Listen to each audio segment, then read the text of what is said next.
always felt a freak. I still feel like an absolute freak. I feel out of place most times. In what sense? I just feel like I'm a weirdo. Yeah. I'm an oddball. Yeah.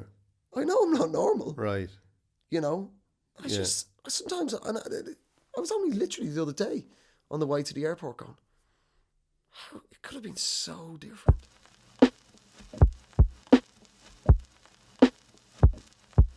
This week's guest on Ireland Unfiltered is Andrew Maxwell. People said to me, you won't be able to stop him talking once he starts. And actually, as you're about to see, it was almost hard to start the interview. We were already getting into a conversation before it even started. So we're going to jump straight into that now. Before we go, don't forget to subscribe to Ireland Unfiltered on all the usual channels. And if you like the show, please leave a review. Welcome to Ireland Unfiltered. I don't want to interrupt you as you're talking about... the propensity of English people to name their child Russell in the mid-70s. Yeah. But you were warned that I would literally talk about everything, weren't you? Yeah, I was warned. Eric Lawler, Eric told you. He said you will talk about everything. Everything. And we've been trying to start the interview now for, I'd say, 15 minutes. We've been talking about the drinking, off-camera drinking of Hillary Clinton. Yeah. Bring people up to speed. She was... She's like we were just talking about that weird thing of sometimes the camera doesn't bring somebody's personality out, and she's like, there's so many stories of her in restaurants around the world, great crack, singing along, shaking hands with people in the kitchens. But you were telling me about Donald Trump, because Trump is has been in town and will be in Ireland, and you were talking about how you can't get any comedy value out of him. She's boring.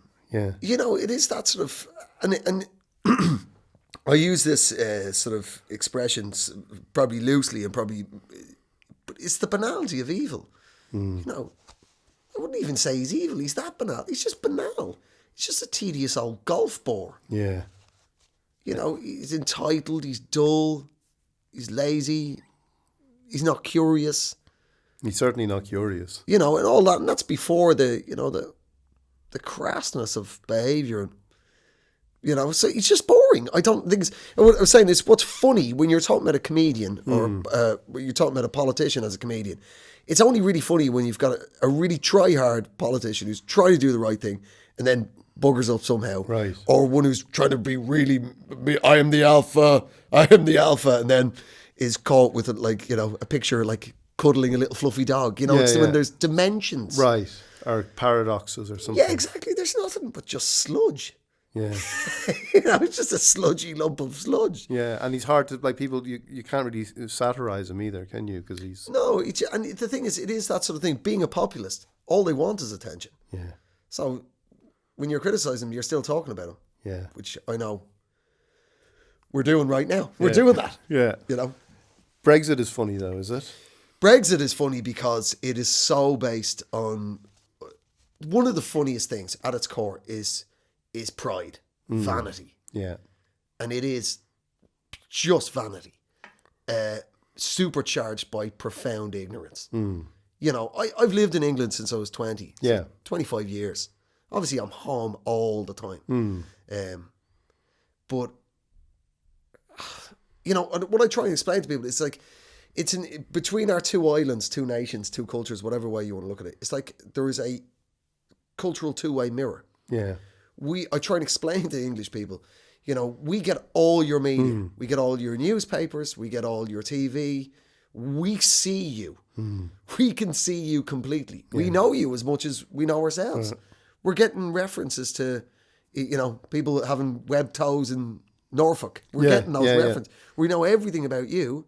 But on the other side, all they see is their own beautiful reflection. They know nothing of Ireland. No.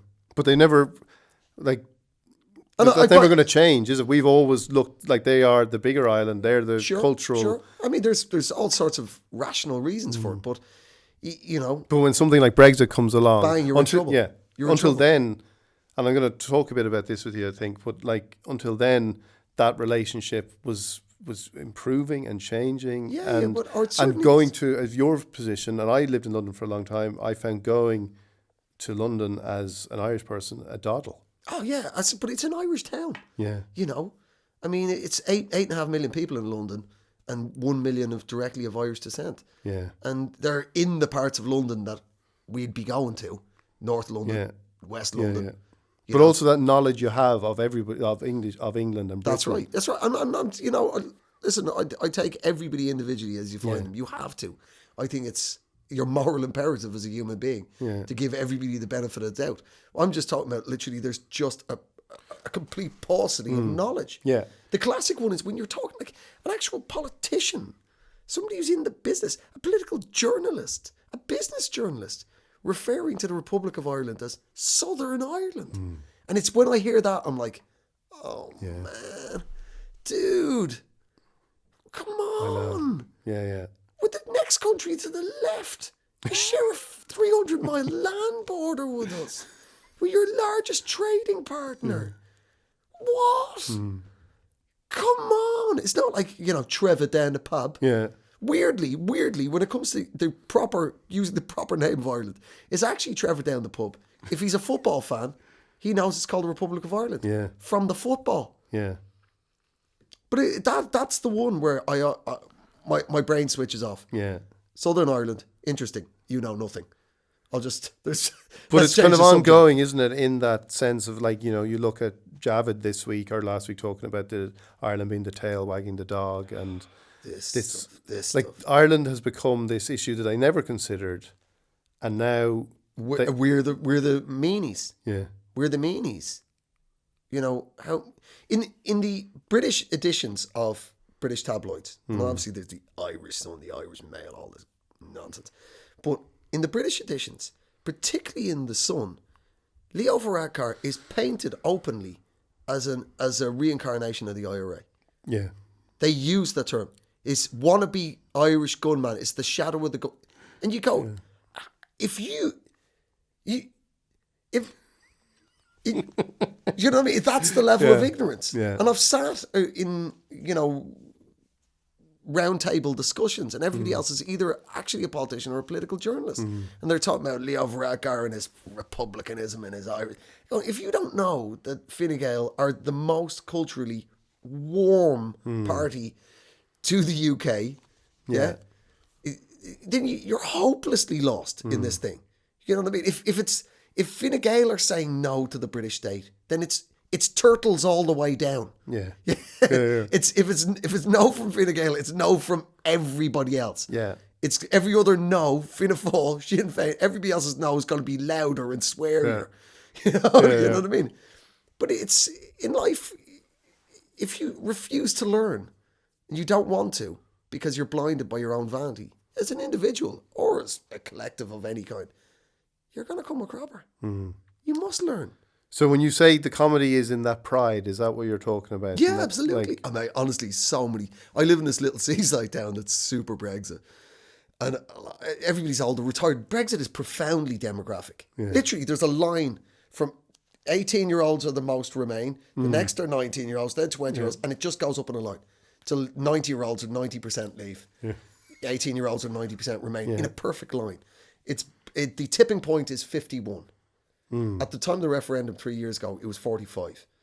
But in 3 years, it's leapt 6 years. So you can see how it's just never going to happen. It's just balderdash. You know? You think it's never going to happen? The EU superpower is kicking shit into long grass and negotiating over a long period of time. Their trade deal with Canada was negotiated over 6 years. This is what the EU's brilliant at. Yeah. You know, it's nerds. Yeah. Nerdy nerds looking into the detail and just nerding away and going, whatever you say, we're going to come back with 100 other questions. Have you thought about this? Yeah. What about the hooves? What happens to hooves? You know what I mean? We've got a document this big in 20 languages about hooves. What's your policy on hooves? You know what I mean? And on the other side, you've got chancers and bluffers and David Davis showing up with no notes. I don't need them. I'm ready. I do a gig. There's a gig in the Civil Service Club in Whitehall. Yeah, has a comedy club. Right. On a Wednesday, and they're the people, the actual civil servants who have to enact this. Yeah. And you get to chat to them afterwards, and like it's a sitcom. Right.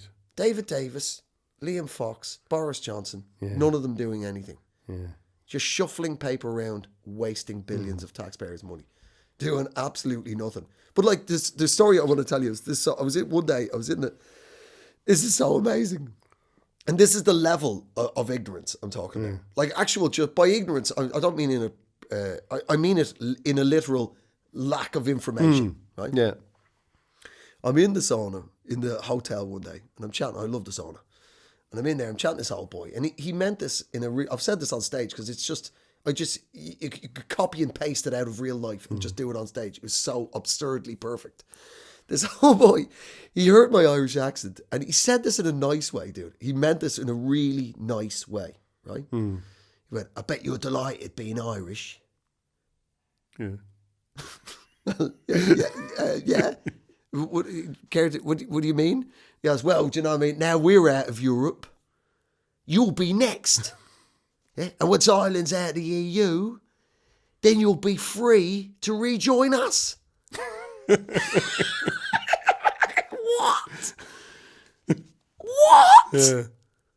But that's in people's heads. Yeah. What? I was so astonished. I had to say to him, who told you that?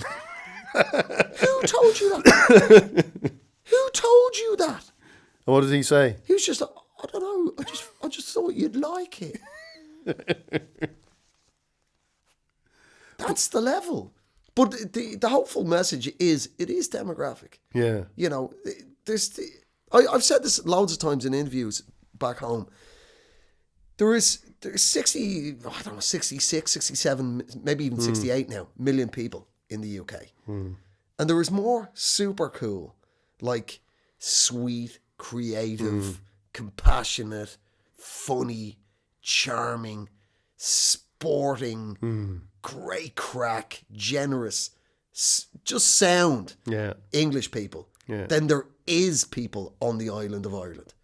Yeah? Yeah. There is, this is not this, you know, inspiring, great crack, people you'd share your life with. Yeah. You know, it's just, they're constantly, and up to this moment, have been utterly outgunned by the right-wing press. Yeah. But it is a country that's split, because I think that's one of the things. Massively split. And we're here and we get that stuff and we get the ignorance and understandably we react a lot to that stuff. But as you say, like, it always bugs me when they say, you know, this was the greatest democratic vote in UK history, you know, the 17 million or whatever. Yeah. The second biggest was the Remain side. Yeah. So it is a country that is totally split. Yeah, but the other thing is, you know, they, and I think a lot of sort of big wigs in the EU have kind of admitted it, like that the parts of the UK that got the sort of money that we got, you know, the European structural grants and stuff like that, Cornwall, the Northeast, so your Geordie land, Wales, the Welsh valleys in South Wales, they all voted to leave. Yeah. And they're the ones who actually financially gain from it. Yeah. You know, because unlike here, where literally anything that has EU money in it has the EU flag badged on it, doesn't it? Yeah. Literally anybody, even if you're utterly disengaged, like, I'm totally willing to admit I'm a massive politics nerd. Yeah. I'm totally willing to admit that most people aren't, and they don't even need to be. I'm not here to judge. But if you're driving down the motorway and there's the blue flag with the stars, you know. And they never did that in the UK. So they got the money, but they didn't know where it came from. Yeah. And parallel to that, they had this demonisation going on. The always bendy bananas. Boris Johnson personally is responsible for a lot of that. Boris grew up in Brussels. Yeah. Because his old man, Stanley, was an Tory MEP. So he's not even like he's a bullshit colonel. You know, he's not like the colonel from Fawlty Towers. Yeah. He's not an old fool from a country town. He's a very deeply connected man who's fully aware of the reality of the situation, but is willing to recklessly burn it all for his own gain. Yeah. Like, he's a terrible individual. And when they talk about when the Leavers talk about the elites, and yet they've got Boris Johnson, Michael Gove, Rees-Mogg. Yeah. All went, I don't know where Gove went to school, but the other two went to Eton and then Oxford. Yeah. Eton and Oxford. What you literally couldn't be more the elite. it's a very strange sort of thing. But in the case of Boris, he'll fly too close to the sun, and he won't get it. The numbers aren't there. He will win the leadership. Will he? I would be stunned if he didn't. Like, the members are very old. Yeah. They love a garden party, and they think he's hilarious. Yeah. I mean, the amount of people I've met who were like, when we first moved to this little seaside town 3 years ago, I'd say, I love bric-a-brac. Yeah. Right. I love bric-a-brac. And I was walking back from the pub with the dog, and I saw the bric-a-brac stall, and I bought, it was a rubber ring, right, from an old Second World War boat. Yeah. Right? It's called the Black Ranger. It's just really cool. Proper old, you know what I mean, faded. And I bought it, and I had it around my neck, and I was just happy as Larry, thinking, actually, I think it's all right in this town. You know, I think, you know what? Everything's going to be all right. Just me and the dog. On the way home, decided to nip into a pub that'd been all kind of painted and done up outside. Looked like a nice sort of gastro pub. Yeah. It'll be all right. I get in there with the dog, rubber ring, couple of people at the bar. Oh, where'd you get that from? Da-da-da. My old man was in the Royal Navy. Next day I'm chatting to everyone. Nice dog, nice rubber ring. Chatting away, sun shining. Everything's going to be all right. Sunday, newspaper, front page, Boris dragging attention to him again. And he went, and Boris do some funny, waving from a thing. And I went, I think he's an absolute fucking god. Right? I know this goes out before 9 o'clock. Right? So I said, what I thought of him in no uncertain terms. And the pub went completely quiet. It was, honestly, it was like American Werewolf in London. Right. Silence. Yeah. And the couple I was talking to, this woman, she went, well, actually, I quite like him. And from the other side of the bar in the snug, somebody went, here, here! And I turned to my dog and went, I think it's time we go. And I finished my glass of port. Here we go. It's a very fine port, by the way. No hard feelings. And never walked into that pub again. Right. And that was not a rough pub. Yeah, yeah. There's a lot of people think, bloody good fun. Yeah. He's fun, isn't he? Fun. Fun. No. Yeah. No, he's a charlatan. Yeah. And a bluffer. And the thing is, you know what? The older you get, you realise you need people in each of the parties and political values to be quality. You know? There's... I've never voted Conservative in my life. I doubt if I ever will, but that's because I'm an arty lefty type. But I see the value in their voice being heard. Yeah. You know? And these guys are going to run the Tories into the ground. Yeah. And then what will that be replaced with? A howling void of populism.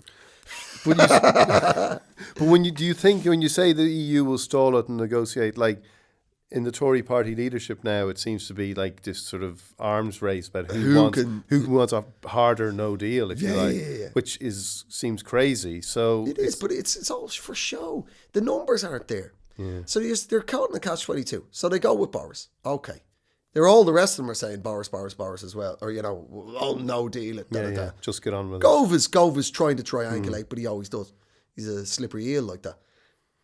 Nobody likes Gove in the party. They all love Boris. Yeah. So they go in Boris. He goes to Brussels, goes, it's a no deal. We're reopening the EU, as they've gone for 3 years, go, no, this is the deal. This is it. There is no... You can change the name on the document if you like. We can call it something different, but we're not jeopardising the peace process. We're not jeopardising the single market. So that's the end of that. He'll come back and go, right, it's no deal. Then stand up in the House of Commons, and then 30, 40 Tory MPs led by Dominic Grieve are going to walk out of the party. Yeah. They'll cross the floor. There is no majority. There's a general election. It's a four-way fight. It'll be very like the Euro elections. Yeah. So the Brexit party will lionise the Tories. The Lib Dems, because their message on Brexit has been so clear, will lionise the Remain vote and a lot of the urban Labour vote.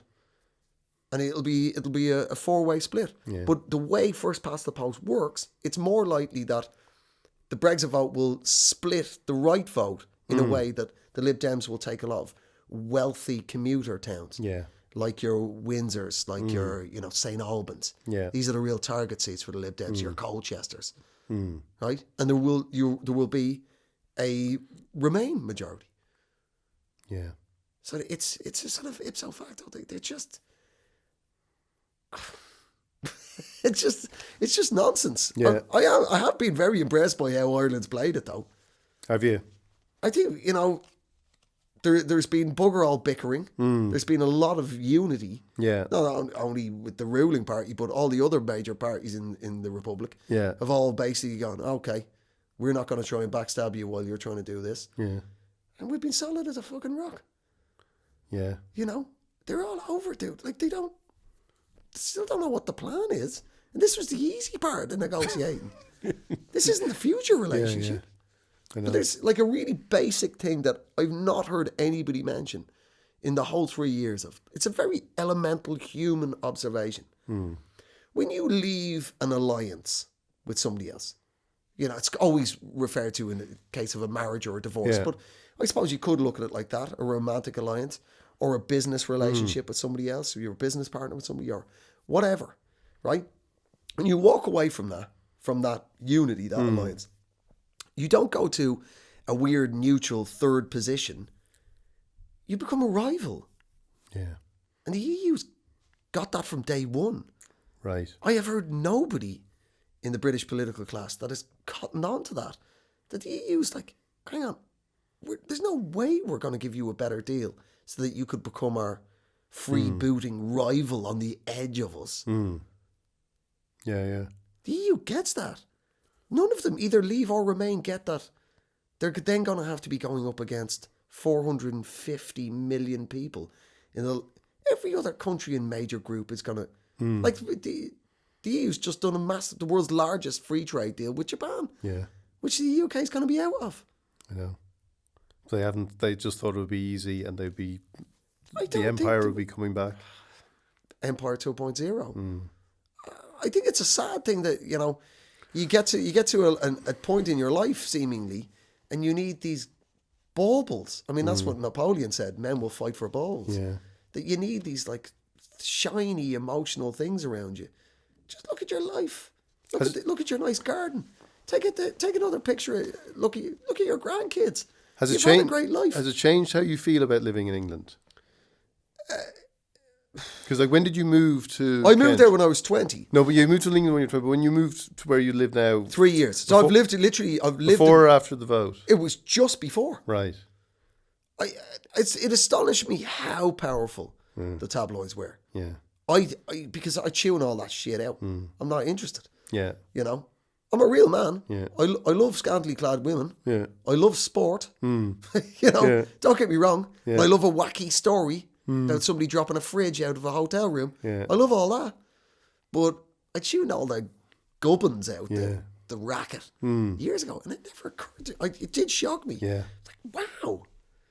But I again, it's a joke I've said on stage. I guess, I try and work out what the Irish equivalent of Brexit would be. It took me ages to work it out, but I reckon if Irish people were given a vote on it, we would vote to leave Bono. You know what I mean? It works on that level. Right. Yeah. You couldn't even debate, the amount of people in Ireland that just reflexively go, Bono. And then when you go, well, what's wrong with him? Fucking Bono. What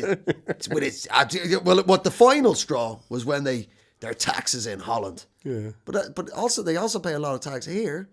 Yeah. But he's always banging on Bono. Well, he almost single-handedly persuaded George Bush Jr. to invest vast amounts of American tax dollars to fight HIV/AIDS in sub-Saharan Africa. I mean, his fucking glasses.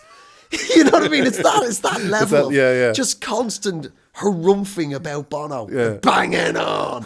And then anytime, there's so many times over the years, Bono does an in-depth interview. Oh, charming man. Yeah. Self-effacing. Yeah. Takes the piss out of himself all the way through the interview. You know what I mean? You go, But if you tell people that, they're like, what the fucking shit? Do you see the shoes he wears? Do you know what I mean? It's the same thing. That is the level that, the EU really gets to some people in England. Yeah. But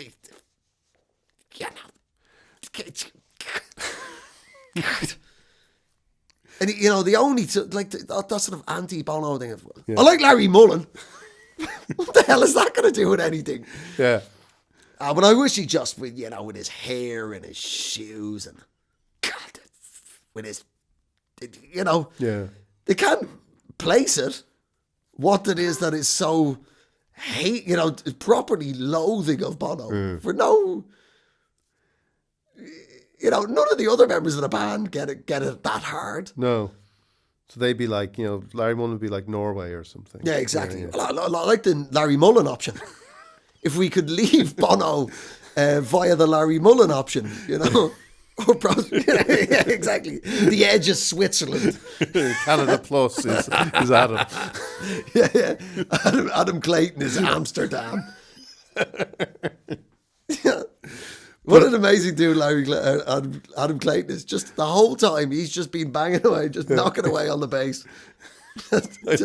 just smoking weed, just bing bang boom. I'll get me flute out for a picture if you want, lads. Like nothing. I know. Nobody asks him anything. He doesn't care. But do you feel like you moved there 3 years ago? The vote happens. Like you're in a place that's pretty Brexity. Very Brexity. And does it change how you feel about being there? How about being in England? This might maybe seem a bit soppy, but genuinely, and I've said this again, I keep saying this because I don't like when comedians pretend they sneak material into an open conversation and pretend that they haven't. But I feel sort of very, I mean, I actually love where I live, right? Yeah. My wife's very happy being there, so that's very important to me in my life. But I feel kind of grateful that I lived there, because I think if I'd stayed in where I lived in North London for 20 odd years, it's a deeply Remain place. Yeah. Very Irish, very Jewish, very intellectual, very progressive left-wing politics, you know. And I think if I'd stayed there, I would have, the 3 years of this infuriating nonsense could have easily, not all the way to hate, but could have tipped over into something quite dark. Okay. I think, if I'm honest with myself. Right. But the fact that I know people who vote Brexit, they are my neighbours. Yeah. On windy days, we take each other's bins in.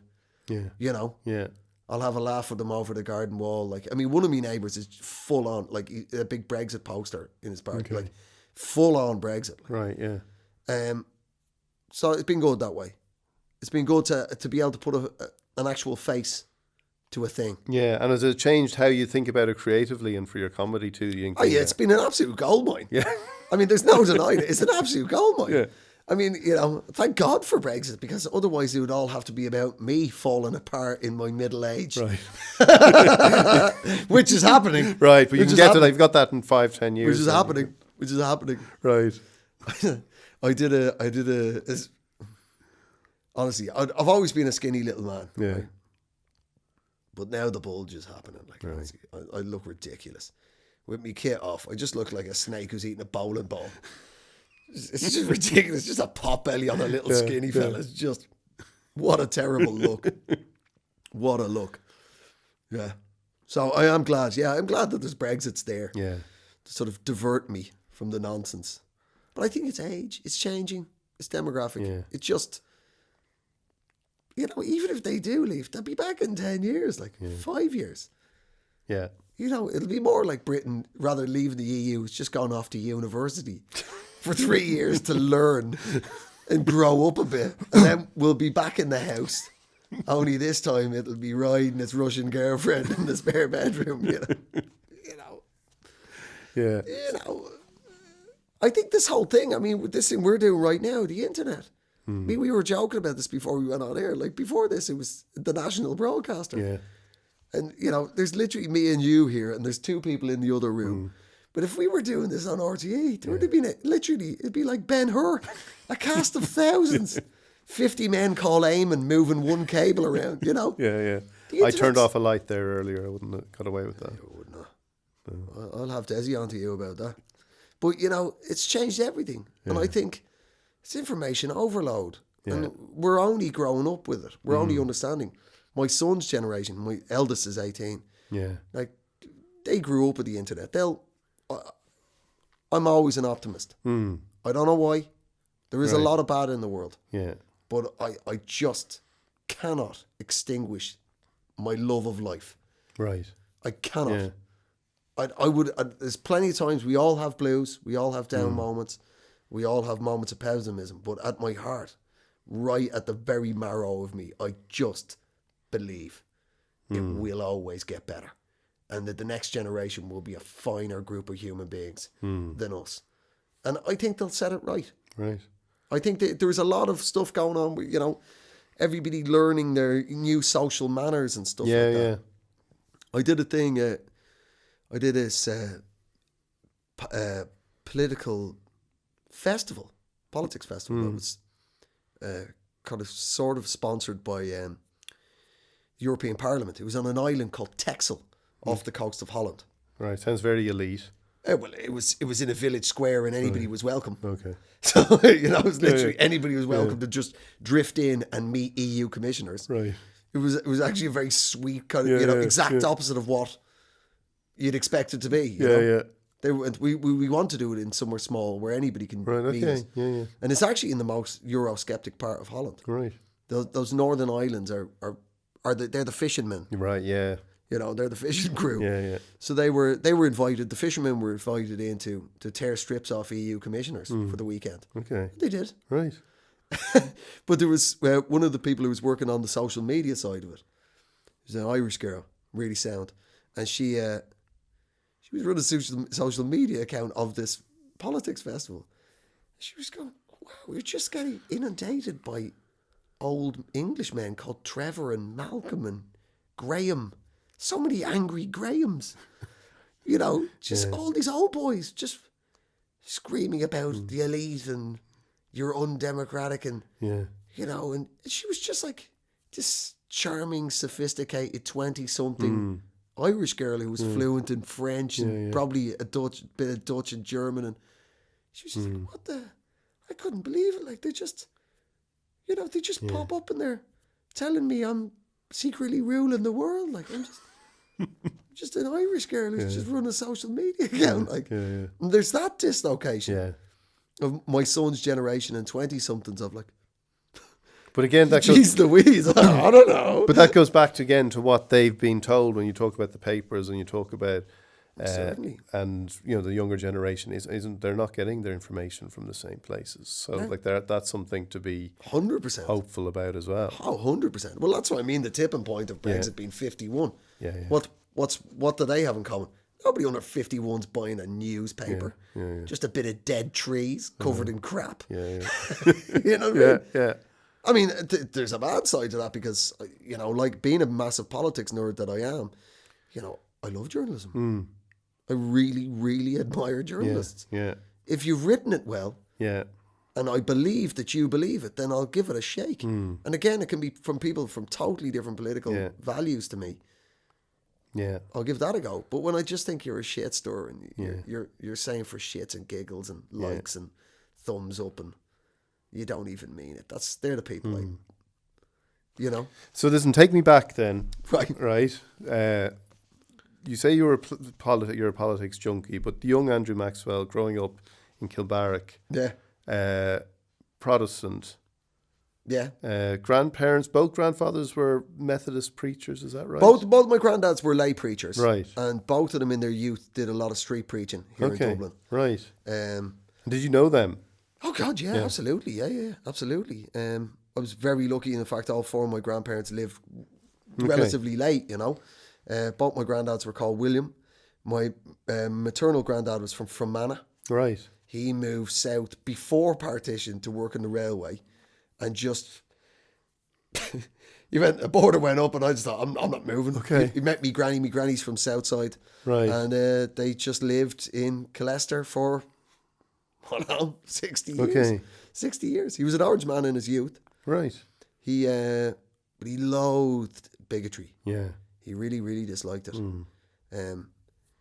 He was very, very, very happy living in a deeply Catholic place. Right. And that's, to be honest, the Protestant tradition in Fermanagh is quite unique. Right? So there's three Protestant denominations, large ones. Yeah. In Ireland, there's the Church of Ireland, which is part of the Anglican Communion. It's the Church of England. most people, these are very broad sweeping terms, but to give you a rough idea, people at Church of England tend to be more middle class and have some sort of familial route to England. Yeah. The Presbyterians are of Scottish descent and mostly in part of the Ulster plantation. And obviously in the Republic that drifts over into Cavan and Monaghan and Donegal. Yeah. You know, and that's mostly where Presbyterians are at. And Methodists we're the take the soup Protestants. Right. We're the ones that converted to survive the famine. Yeah. So most of our blood is Irish. Right. And we're mostly to be found in Breffni. Right. In that corner of Ireland. So Fermanagh, Leitrim, Sligo, Roscommon, and Mayo. And that's where we were. And that's where we were mostly. Right. Yeah. So, but do you remember them preaching then? Do you remember them? Yeah. As a child, my granddad preached in church. Okay. And I liked it. Did you? I liked it very much. Yeah. And was there any performative element to that? Absolutely. Yeah. Like I was always class clown. Right. I mean, we've only met, but you can see that the words flow from my mouth like fucking water. Yeah. I've always been this boy. Right. So it's, I started doing stand up when I was 17. Yeah. I was always a class clown. I never shut up. I was always full of facts. I was always taking a piss. Always ready to make an arse of myself to make other people happy. Some people really change when they become a comedian. For the better or worse, whatever. But it's been a perfect line of just being a natterer. Yeah. Just nattered away. Right. You know? Yeah. And was there anything in that then, like you've talked about being, that sort of slightly being an outsider as a Protestant growing up? Well, most Prods in Dublin are middle class and on the south side. Yeah. I think there's about 10 Prod schools. Okay. Yeah. On the south side. Yeah. And there's only kind of one and a half. There's a little school in Howth called Deer Park. Sutton Park, I should say. And I went to Mount Temple. And we could never even fill the allocation. Right. So the school was always 50-50 Protestant and Catholic. Yeah. And most of the Catholic kids came from parents that were pretty avant-garde. And I was in school with Kirsten Sheridan, Jim Sheridan's daughter. She herself is a Hollywood movie director. Yeah.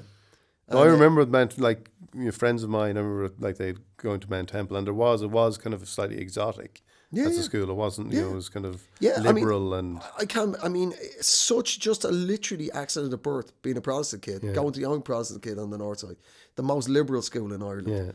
Yeah. I think if this little boy had gone to any of the schools that a lot of my mates went to, I would have had the shit battered out of me. Right. Yeah. Like there was a guy in school near us, and there was a teacher there who was just a legendary physical sadist. Yeah. Like, so many kids battered by this priest. Yeah. And that would have been my fate. Yeah. Because, I would have gone to, the class I'm from. So I just think of weakest Lydia, how the fuck? And how was being the class clown treated in Mount Temple? So well. Right. Like my mentor, many of our mentors, was an amazing man called Donald Moxon. He's a history teacher. And like a teacher from a movie, kind of amazing man. And he was like, well, I'll tell you what, if you shut up, I'll let you take the class for the last 10 minutes. Then I'd stand up and bang on about the strategic importance of the Bosphorus for 10 minutes. I was encouraged. Yeah. I had an amazing English teacher that, put me forward for school plays. My form master, Rossa Bunworth, was still occasionally I bump into him in Harry Burns in Clontarf. Right. And he's incredibly dapper man. He wears these amazing suits. It's just, they were all cool. They all encouraged me. They saw something good in me. Right. When I didn't see whether it was good or bad, I just never shut up. Yeah. And, and Donald Moxon was he mentored you too. Yeah. They were literally, he went, you lads have got something here. Yeah. So it's just, that's why I think you've got to be so grateful in life. Sometimes you get a break, dude. Right. And it's Yeah. Do you know what I mean? Yeah. And it just makes me just incredibly grateful. And were you ambitious? Did you know what you wanted to do? By the time I was 16, I knew I wanted to be a stand-up comedian. Okay. I'd watched Billy Connolly and it changed my life. I watched Billy Connolly and I thought, Dave Allen, and I saw Richard Pryor and I went, this? Right. Yeah. It exists. I mean, I always felt a freak. I still feel like an absolute freak. I feel out of place most times. In what sense? I just feel like I'm a weirdo. Yeah. I'm an oddball. Yeah. I know I'm not normal. Right. You know, I sometimes, and I was only literally the other day on the way to the airport going, how it could have been so different and so worse. I think if even if I was born a generation before, in the exact same setup, in the exact same Ireland, with alternatives, comedy didn't exist. Yeah. I don't think I could have hacked it on the mainstream circuit. I can't write gags. So, I would have never... Do you know what I mean? Yeah, yeah. So what would I have been? Who would I have been? What do you think you'd have been? A failure. Right. A drunk. Yeah. A bitter man. Yeah. And it's a very sobering thought. I don't know what I could have done. Yeah. Everything, I think my skill set, if you were to put it like that, I think my skill set, I mean, everything else to me looks crooked. I would have been a bent politician or a tout to the guards. I would have been a sneak. Yeah. I would have been like one of them shady dudes that hung around at bookies. I don't know. Nothing seems positive. Right. I could see myself being a really crooked preacher. You know what I mean? Yeah, yeah. I just can't see anything that would have been as positive. Well, positive. I'm sure there's people listening to this going, man, you're the shittest comedian I've ever. You ruined my evening. Dude, I was staring blankly and you picked on me and then I ended up having a row with my missus, you prick. Right? But I think this is the shiniest, nicest version. Right. That it could have ever been. Yeah. And I think that's probably what keeps that constant flame of gratitude and positivity, hope. Yeah, right. And were you brought up religious? Yeah, absolutely. Yeah. Did you believe in God? I do. Do you still believe in God? Yeah. Yeah. I don't look. I know that.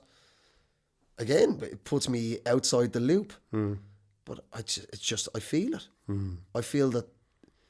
I feel the thing that holds the universe together is love. Right.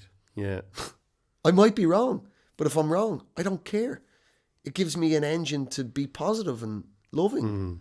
That's in no way to say people who don't feel it don't love. Yeah. I'm not saying that in any way. Yeah.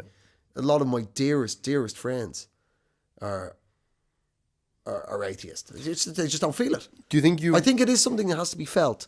You can't talk your way into faith. And I certainly don't consider myself a better human than somebody who doesn't feel it. One iota. Do you think it's easier to still have a faith being brought up as Methodist in Ireland rather than being brought up a Catholic and having to go through an awful lot of as you say, if you'd been in the Christian Brothers, all that stuff that kind of merged with faith, if you like, and became what religion is to a lot of people, the violence and the... Maybe. Yeah. I mean, and I think, frankly, I only have a right to go that far by way of a reply. Yeah, yeah. I grew up in an intensely working class Catholic north side of Dublin, Yeah, yeah. And I loved it. Yeah. I mean, I've been gigging up north, and I have family up north, and I feel very Ulster in many ways. Yeah, yeah. There's something real ornery in me. Right. I can dig my heels in. Yeah. I'm not moving. I'm not moving. And I think at times it's been a very handy trait to have. Right. Yeah. Particularly in this shady business that I've worked in my entire life, but I wouldn't change it for the world. The Catholic culture that I grew up in. Would you not? No, I love it. But you were on the outside. It might be easier for you to say when possibly, you didn't have to. But I'll tell you what, and this is pure speculation, but this is just what I feel. I feel all those, absurdities and strange things that utterly infuriated so many of my Catholic mates growing up. I think it also gave them, individually and collectively as a country, an extra level of generosity of spirit. Right. I feel that very much. Yeah. I feel that that's one of the great things of the Irish, is that we're always willing to give somebody slightly more benefit of the doubt. Right. Because the lines are so blurred. Yeah. And all, I personally just think that comes from the culture of sainthood and Who knows? The mysterious element of Right. Catholicism, Yeah. I think, gives you a little bit more latitude to give people the benefit of the doubt. Right. I feel that. Okay. And I think that's, I might be wrong, but that's just how I Yeah. feel about it. I feel very grateful to have grown up in that Catholic working class culture. Yeah. And so you wanted to become a comedian at an early age. 17, you go to the International. Yeah. And you start performing. Like, you were young. Like, seen you say that you feel the time to become a comedian is when you feel you've got nothing left to lose. And there are certain points in your life. 100%. Yeah, comedians either start at 18 Yeah. or weirdly 26 Right. or 35. Right, okay. And it's that sort of thing. You've left school. In my case, I fucked up my exams. I fucked Okay. up the Leaving Cert. Yeah. I'd absolutely buggered it. And I was repeating the Leaving Cert in Ringsend. Yeah. And I got in with a crew of really sound guys, really sound, but like, my heart wasn't in it. I just knew my heart wasn't in it. And in that sort of 6-month, year period, I decided I was going to go for it. Okay. And that happens again at sort of 26, where you sort of, often sort of more the middle class lads and lasses who go into stand up, they do the university thing, then they do 3 years of work. And it's often when their first relationship breaks down, she or he moves out, and they're just in this apartment on their own with a degree, living a life that they basically feel like was for the benefit of their parents. Yeah. And they go, fuck it, I'm going to be a comedian. Yeah. And then 35 is Right. divorce. You know what I mean? Because by God, I tell you what, the spouses and partners of comedians are fucking heroes, dude. Great, That is not an easy graft. Yeah, I bet. The other significant other is going to be away half of the year. Yeah. You're basically married to a merchant seaman. Yeah. Yeah? Yeah, A merchant seaman with a massive ego. Right. Not like one of them merchant seamen that comes home and insists that everybody listens to his sea shanties.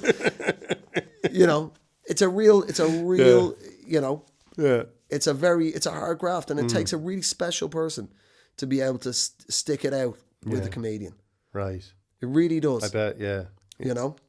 But like, we'll get to that in a second. I just wanted to ask you about a couple of jobs you had as well then before that. You replaced divots in a golf course. Yeah. I was Royal Portmarnock. Yeah. I was a divot filler.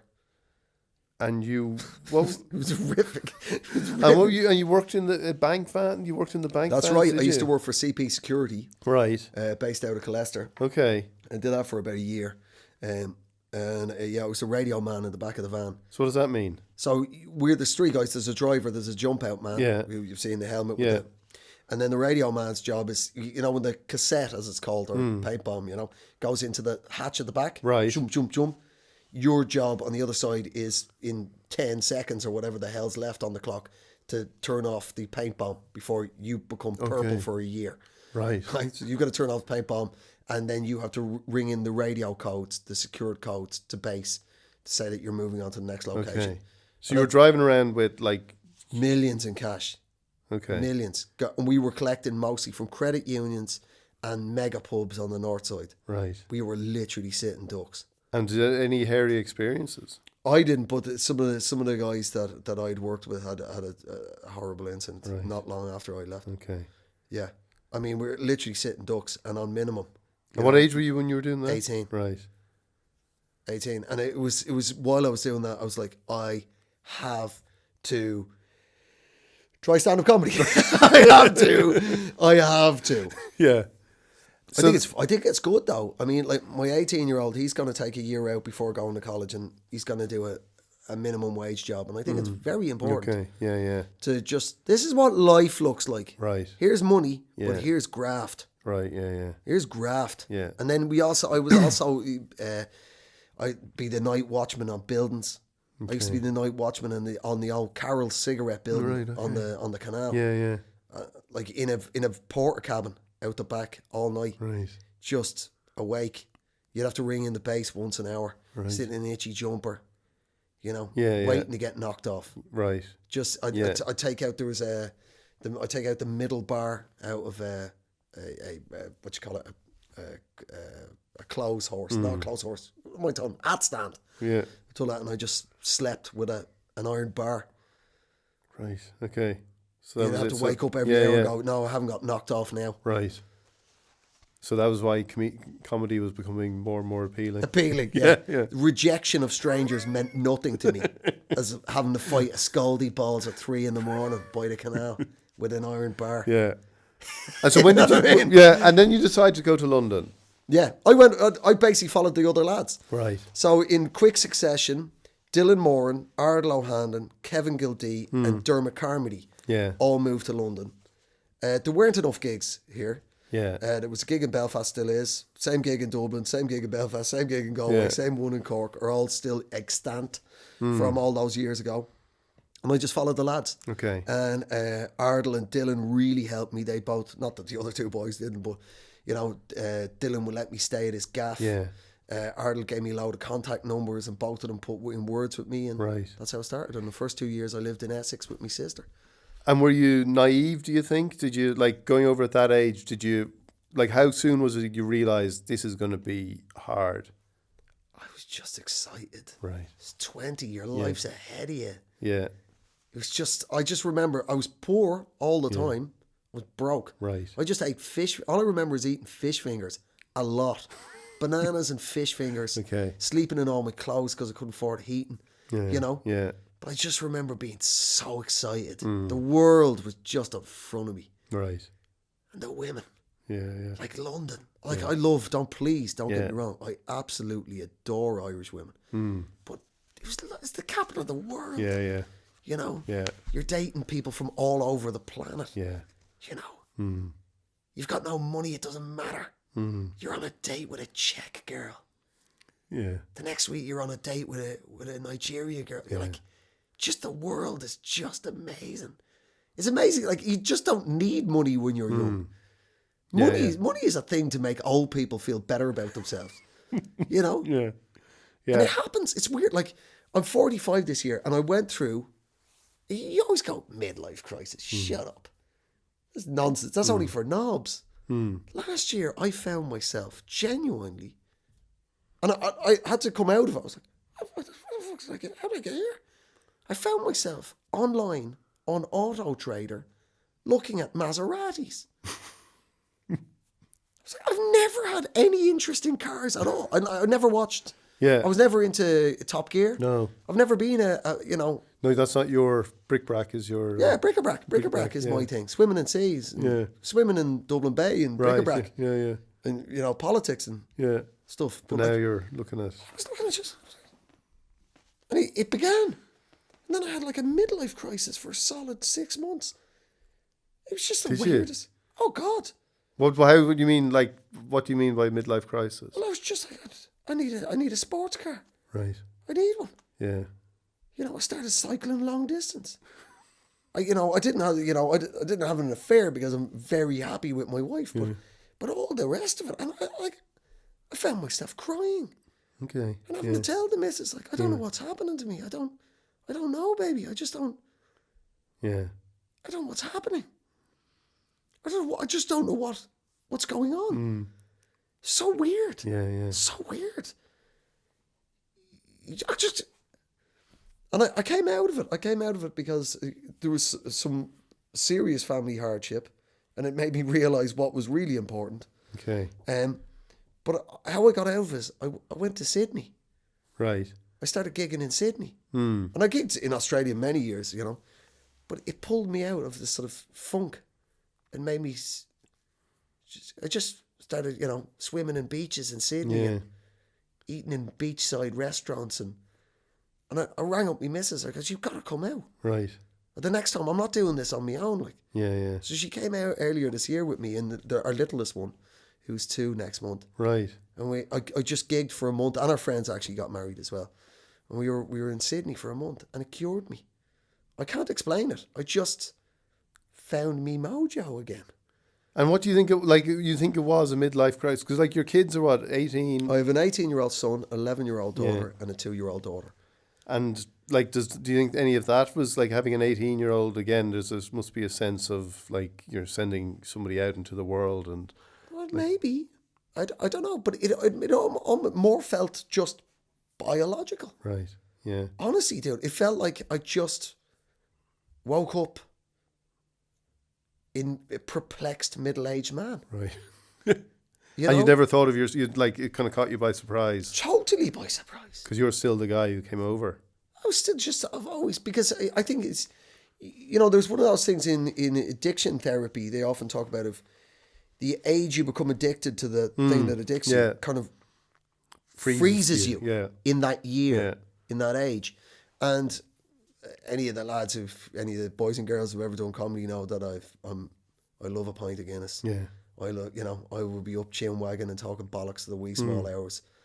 Did a lot of raving when I was young. Don't want to go any further in that one. But you get the idea, but the number one addiction of my life has been the stage, has been stand-up. Right.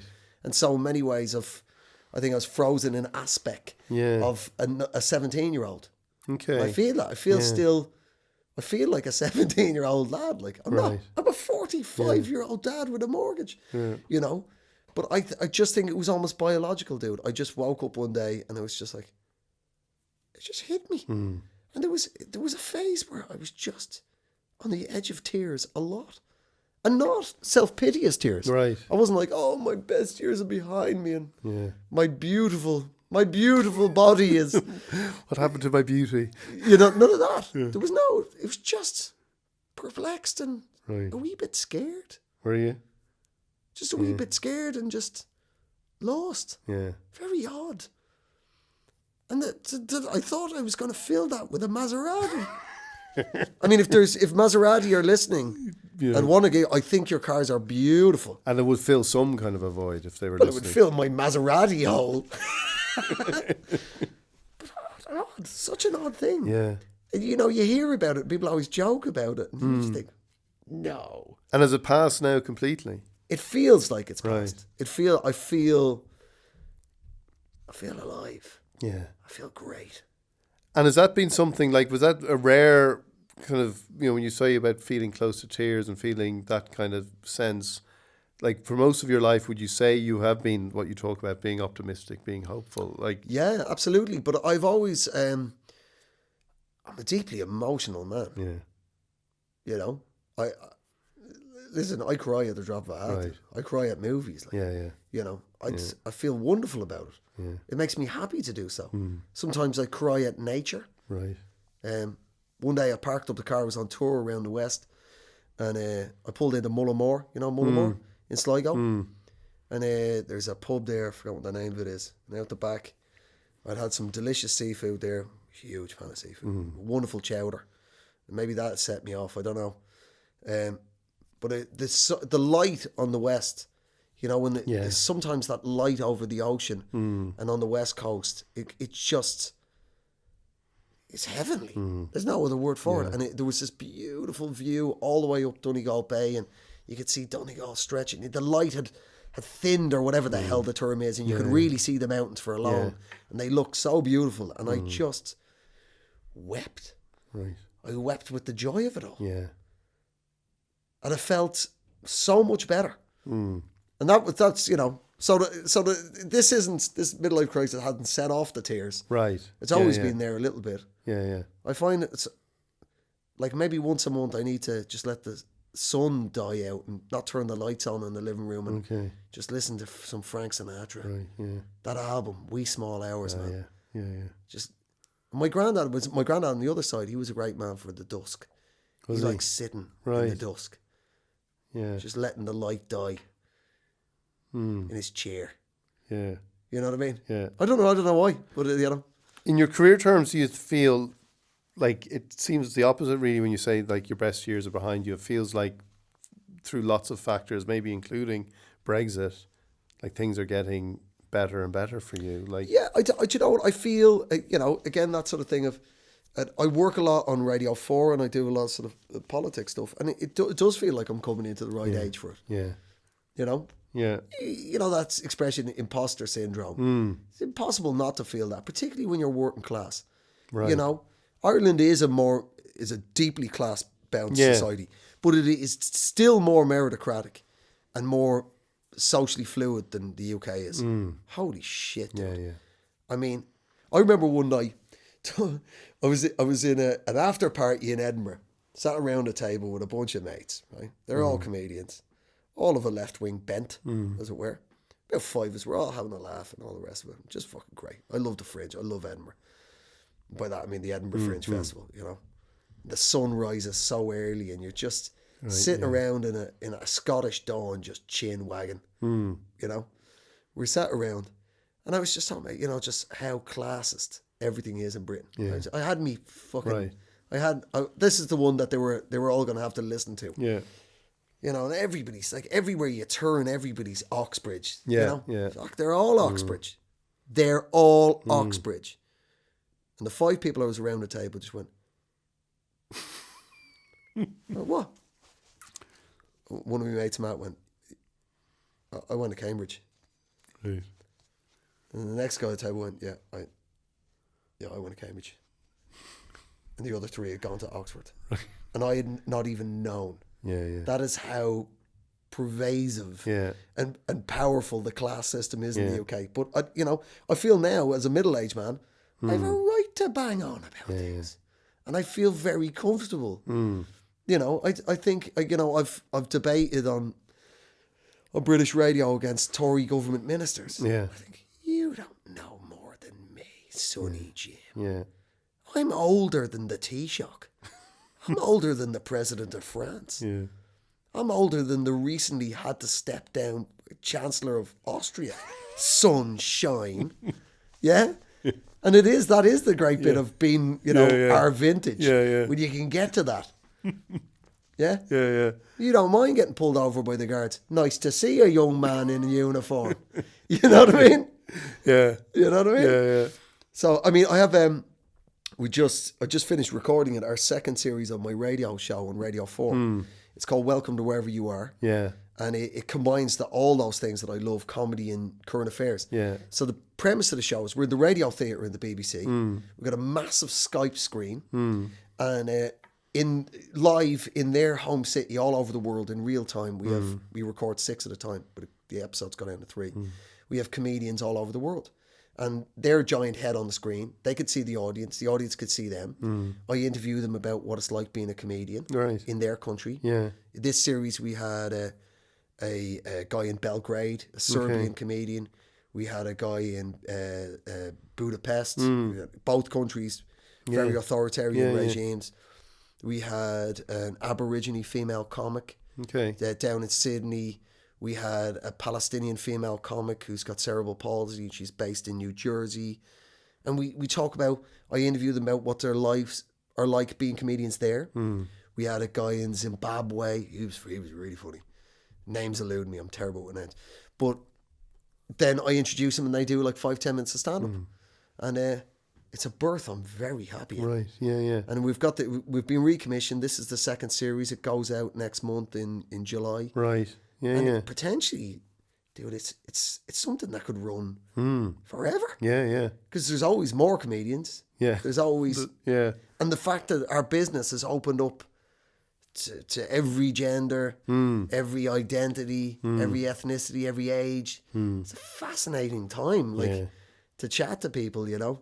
And was there ever a time when you, like you say, when you went over and you were young and like all that excitement, was there a point when it became a struggle? It's just the road is exhausting. Yeah. The physical thing of the road is a head wrecker, you know. And I just felt like, you know, until I sort of discovered that I could express myself more. Right. At the Edinburgh Fringe Festival, which I've done every year for this will be my 25th year. Okay. And I started working with a guy called Paul Byrne, who's Ed Byrne's brother. Yeah. And Paul is like, growing up the brother of a comedian, has a profound sympathy for comedians and understanding of how they see the world. And, you know, he helped me and encouraged me to sort of let your light out. Okay. You know, up to that point as a young comic, I'd just been a lad comedian. Right. Yeah. Just dirty jokes and drinking stories and trust me, I still do that. Right. Yeah. You know? But let the audience know that you have these passions for politics and current affairs and add that. Yeah. You know, and we sort of developed out of that because I was very frustrated in sort of my late 20s where I thought I was already a father, you know, and I was just touring the club circuit around the UK and Ireland and I was smashing rooms because I only had to do 20 minutes in front of people in party hats. Yeah. But I felt like that's it.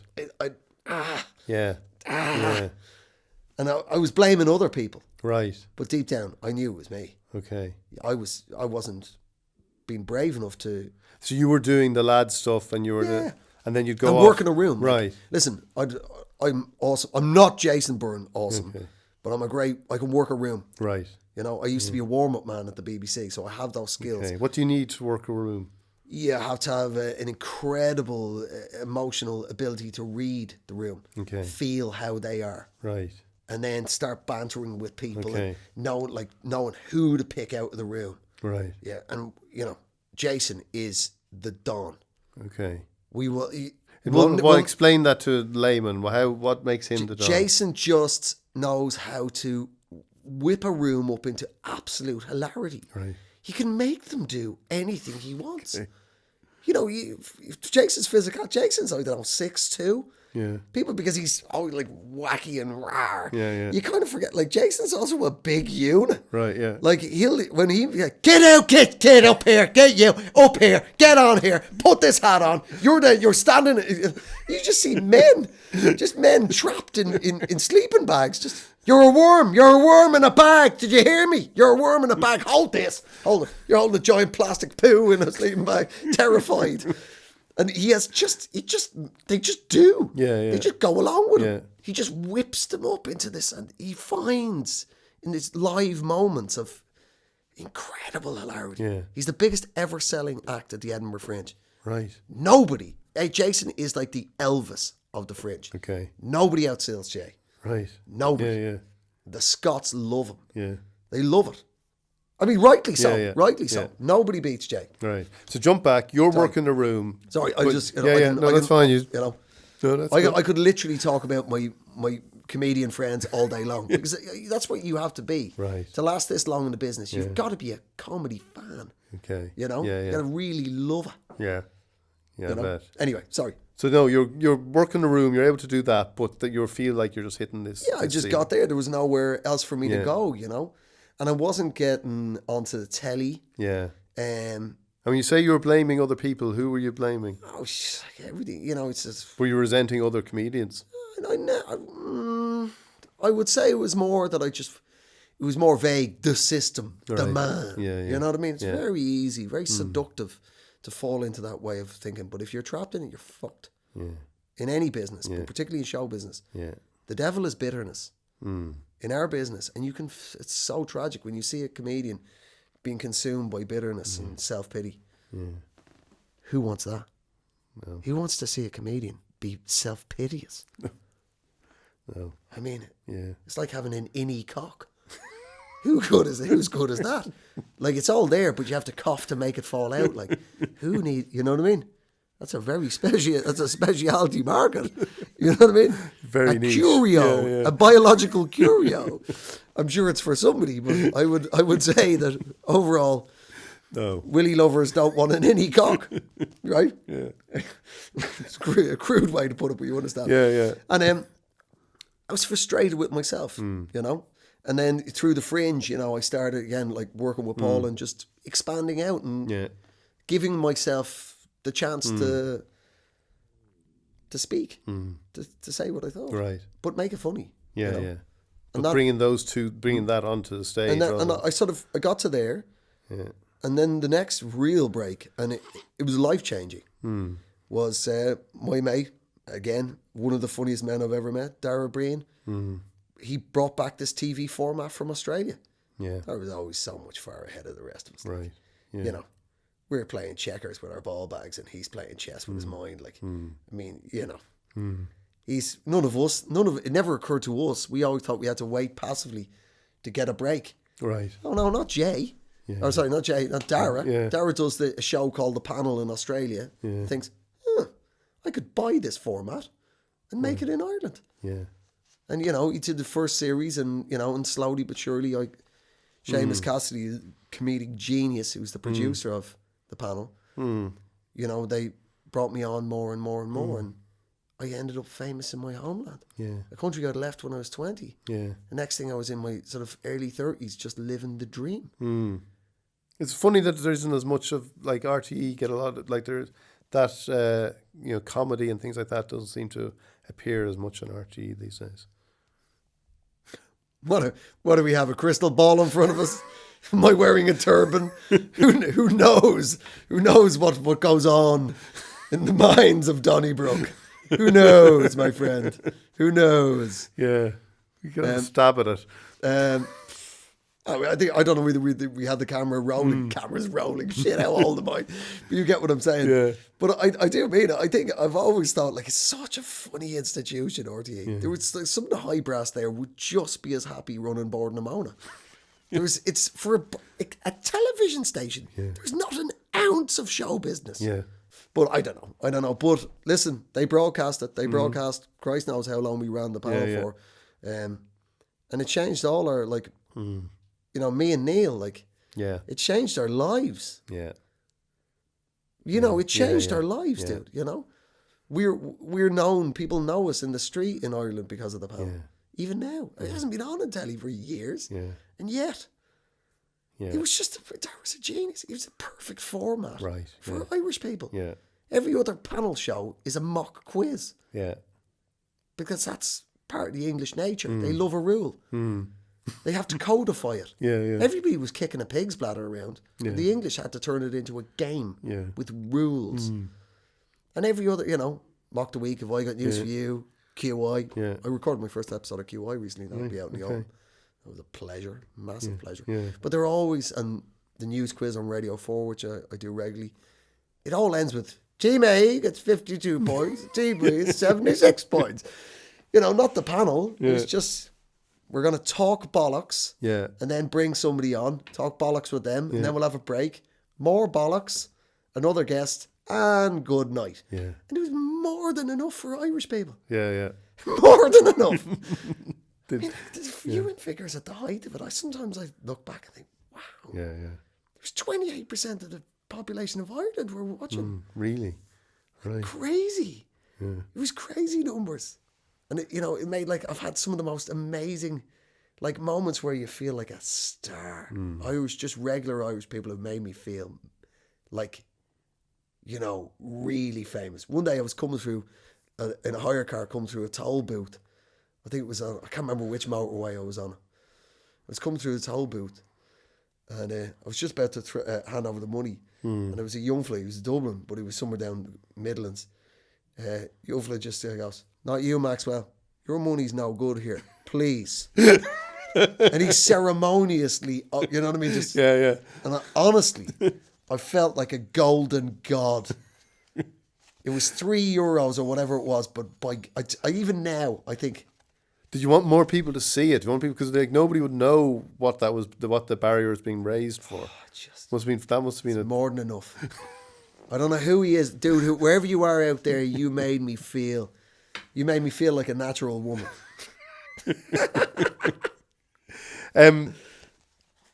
So, is England home now? When you talk about coming home, do you look at? You've been there since. This will always be my home. Will it? Always. I have every intention of being buried here. Right. There's absolutely no way. I don't want whatever. But your kids are born in England. That's right. They are. Your wife is from. She's from Egypt. Yeah. She was raised in England. Yeah. And my two older kids are French and Portuguese on their mom's side. Right. So we're pretty much everywhere. Yeah. But we all feel very Irish. Okay. And I'm home all the time. Yeah. You know what I mean? I never feel, I'm just somewhere. I'm somewhere in Ireland all the time. And do you think Ireland has changed? Because I was looking in 2009, you said there are a lot of sleeving fucks in Ireland, a lot of mediocrity and a lot of hypocrisy. Yeah. I don't think that's unfair. No, I think it was before. I I think it has changed. That political dam burst where that sort of hegemony of Fianna Fáil. Yeah. Fine Gael's still there. A lot of just genuinely nasty bastards with their reins on the horse, just to complete the quote. Which would I think that's fair. Yeah. I think, there were, not often, because, we always laid it into all the politicians, right? Equally on the panel. There were a couple of hairy times down the country and not in the gigs, but maybe in the bar afterwards where I thought I'm going to actually get bashed here. Really?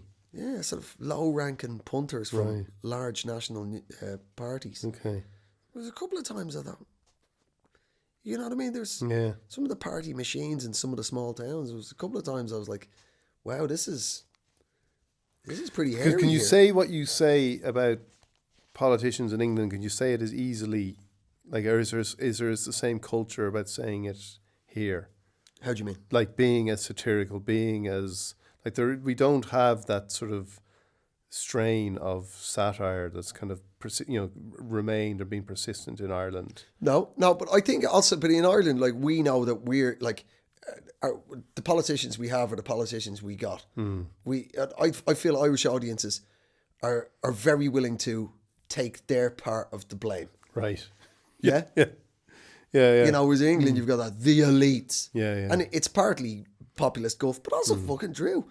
Yeah. Like, 11% of British kids are privately educated, but 80% of the judiciary are privately educated. Yeah. You know, there's almost nobody's not privately educated in the House of Commons. It's fair enough. Yeah. It's fair enough to say, but I've always felt from Irish audiences that, you know, any of the bullshit of our political class, the audience has always gone, yeah, it's on us. Right. It is, yeah. They are a symptom of us. Right. Is that the system as well? Because of the way we elect them, it's probably... Yeah. For, you know, proportional representation is a fair representation of what the will of the people is. Yeah. But, like, I mean, there was that sort of dam burst. I mean, up to that, I don't know how many election cycles it was back, 2, 3. Yeah. That was a quote from prior to that. Yeah, it was, yeah. And, you know, we all knew the pigs were in the trough. Like, shitty property deals. Yeah, like, yeah. some of the housing stock that was built in the boom years. Fucking despicable. Yeah. You're putting families in there. Yeah. You're making that dad or that ma's going to be up to their arse in debt for this shithole forever. Yeah. The floor doesn't reach the bottom, and it's got its endemic mold because you cut the corners, and you know what I mean. And the builder has paramilitary connections, and the building regs guy gets intimidated and is threatened to will kidnap your daughter. Like, I mean, it was a dirty time. Yeah. There was a lot of pigs in the trough, and I think that's a fair comment.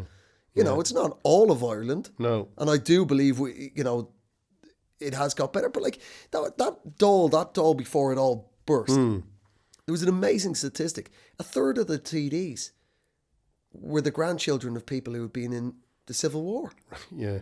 So essentially, we had ourselves a democratic parliament, but hidden within it, we had a hereditary House of Lords, unbeknownst to the general public. Yeah. I mean, that's as cracked as that's as bent as it gets, doesn't it? But do you think as well now, and I accept all that, and it has changed that to a degree, that because of what's happened in the UK, like if there was a case where we used to look at the UK and think that's a country being run by grown-ups, and that's a country that's holding itself together while we're a kind of what's going on here with corruption and all that kind of stuff, it's almost flipped. Oh, 100%. I mean, I've said it on stage, I've said it like Irish people have always thought we're the weird of the two islands. Yeah. But you stole that from us. Is there nothing more you want to take from us? You can't let us be the weird island. Yeah. You know? And it is a weird thing for Irish people to go, I think we're the grown-ups in the room. I think we actually are the grown-ups. Yeah. Like, I mean, what's her name? Fine Gael, MEP. Mairead McGuinness. Yes, that's Fitzgerald McGuinness. McGuinness, Yeah, right. Yeah. Older, blonde hair. Is that right? She's done Question Time. Yeah, I've seen her. I've listened to her on things, and she is rinsing these British politicians. Like, honestly, rinsing them. You know, literally, they are banging on about empires and global Britain, and she is just patiently, like an Irish ma, taking them apart. Like, the only grown up in the room. And the thing is, by broadcast media in the UK has to be scrupulously 50-50. So the hosts on Question Time or any questions, which is the radio version of it, or I sometimes I'm a guest on John Pienaar's Politics on 5 Live on Sunday mornings, and like they have to be 50-50, but you can see they're what am I listening to? And I can't. They're not allowed to take the gloves off and just go, shut up. This is all nonsense. Operating on WTO rules. What? That would put Britain on the same level as Cuba. Cuba. You know what I mean? These things never get fully, because they have to. All right, well, it's a fair point you make, Malcolm. Yeah. Now let's listen to what Barbara says. Yeah. Then Barbara says something reasonable. Then George snorts. This is one that, genuine, and this on Question Time always gets an applause break. Round of applause every time. Doesn't matter what parish hall they're in. Every time. One Brexiter at some point will have nothing else to say, and then we'll go, I just wish people could back this country. Why don't people just back this country? What does it mean? It's just an act of utter, passive aggression. Yeah. What, because that lady from the Green Party pointed out a particularly irrational pitfall of your argument. All you have back, Malcolm, red-nosed Malcolm, is just get behind it. A car won't drive if there isn't petrol in it. No matter how much we stand around it and believe in it. Back the car. Just bloody get behind this Rover Allegro. Now, that was when a car was a car. A beige Rover Allegro. That was a real car. That was a real car. Made by real men. If we all stand in a semicircle around this Allegro, we're going to... But I can't help it. I love that shit. Yeah. I don't want it to destroy the economy, but I just... I've met so many of those, the Colonel from Basil Fawlty. Or, from Fawlty Towers. Like, they're real. Then they're back. They're real. They happen in their millions. I've got to tell you the story. What was his name? Legendary British actor, massive pisshead. Massive piss. Oliver Reed. Ollie Reed, right? So years ago, I did a reality TV show called The Kings of Comedy, right? Where with myself and 7 other comedians, we're locked in a reality TV house. It was made by the people who make Big Brother. And we were locked for a month in a reality TV house, and each one of us were voted off each week, and we had to do little tasks, and the losers from each day's task. We had a comedy club attached to the side of the house, and eliminate. You get the idea. It's basically Big Brother for comedians. Yeah. Right? And I was on with David. One of them was David Copperfield. Now, not the Permatan American magician. There was another David Copperfield, 80s comedian. He was in a TV show called Three's Company, I want to say. Or Three, something. Okay. Something. There's 3 of us or something. With Lenny Henry and Tracy Ullman. Right. And Dave was a lovely, humble, wonderful man. And he was a dry alcoholic, had been for a very long time. But he was very open about the fact that he had a serious drink problem. And he told me the story. The amazing story about Ollie Reed. He was gigging in Guernsey, and he was having a morning cure to settle his nerves before getting onto a plane. He had found the first pub that would open in St. Peter's Port, the big town in Guernsey. He's in there in the darkness, alone in the pub, drinking. And the back door opened. Not the main door of the pub, the back door opened, and a shaft of light came in. And he said in the doorway was this massive, hulking great man in a cowboy hat. And he stood staring at David. David was blinded by the light and couldn't make out who it was, except he was a big man in a cowboy hat. And the man stared at him silently for a long period of time. And then slowly, the man leant down and took off his cowboy boot and fucking threw it at him. Threw it in full belt at David's head. David caught it and put it on the chair. And he went, good. And in he walked, and it was Ollie Reed. He went, I like you. Shall we drink? He went, well, I'm already drinking, yeah. He goes, I've got to get on a plane. No. You must come back to my house. Come back to my house. He goes, all right. So you get back to this mansion on the outskirts of town, like a big old house. The grass is all overgrown. And there's a weird patch in the middle where there's just a load of antiques and jewellery mouldering into the grass. Right? What the hell's going on here? On the side of the house, above the garage, is a handmade shanty. An actual favela has been built onto the side of this house, right? And there's a wooden step, and he goes, well, what's that? He goes, my good lady has forbidden me from the house for a considerable amount of time.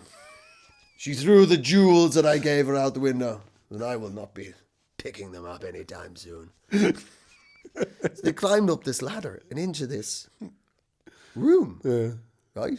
And there was 3 men already in this bar, like full on, like Mo Sislak's, right? It's like Mo's Tavern, right? They're all there. Hello. Yes, this is David. He will be drinking with us. Wonderful, wonderful, lovely. Yes. Now, David, before we commence, you wouldn't do me a little favour, would you? Yes. You sure? Wouldn't mind taking off all your clothes and climbing into this travel chest. There's a massive, like, antique, wooden, hand-carved, like, you know, slow boat to China, you know. Yeah. He goes, opens it up and goes, pop your clothes off there on the chair, would you? And just climb into this box. Okay. So in he gets, closes it down, he hears glass going, click, click, click. Little hatch opens. There's Ollie Reed's eye. Now, David, do you know any Methodist hymns? Maybe 1 or 2. Please, David, if you wouldn't be so kind as to sing all the Methodist hymns you know as loud as possible. So he's in the box. It's like, guide me, oh, the great Jehovah, pilgrim through this barren land. Lovely, lovely, more, David. Madness. And eventually he runs out of breath and he's starting to get a bit hot in here and thinking, oh, look, hello? Silence. Nothing. So eventually he pushes on it and opens it up. And there's Ollie Reed and the 4 men, bollock naked on stools, all wearing ties, long ties, just down there. And he gets out, stands up, naked in front of them. And Ollie Reed turns around and goes, David, you're not wearing a tie. And they're all like, oh, God. They gave him, he goes, please select a tie. He goes, what happened? He goes, I drank there for many weeks. You know, I mean, that's that level. I mean, you can see why he ended up in Cork. You can. You know what I mean? There is a level of English mania where it just won't fit onto that island anymore. You know what I mean? It's like Hurt, John Hurt. Yeah. There's loads of them. And that's a metaphor for Brexit, really. I think so. Yeah. I think we're going to have to start. There will be a wave of lunatics moving in. Andrew, thank you so much. We can't get into the bric-a-brac. I'll have to show you, please. Okay. I was in the Cat Laughs in Kilkenny on the weekend. Okay. And there's an amazing bric-a-brac shop. Okay. Right? And every time I'm there, I go into this amazing bric-a-brac shop. Okay. It's called D&R Antiques. It's by the bridge. Lovely old man. George is his name. Okay. Where are you? Okay. Let me show you when I go. Okay. What a treasure. Okay. You're never going to believe this. This sounds good. Look at that.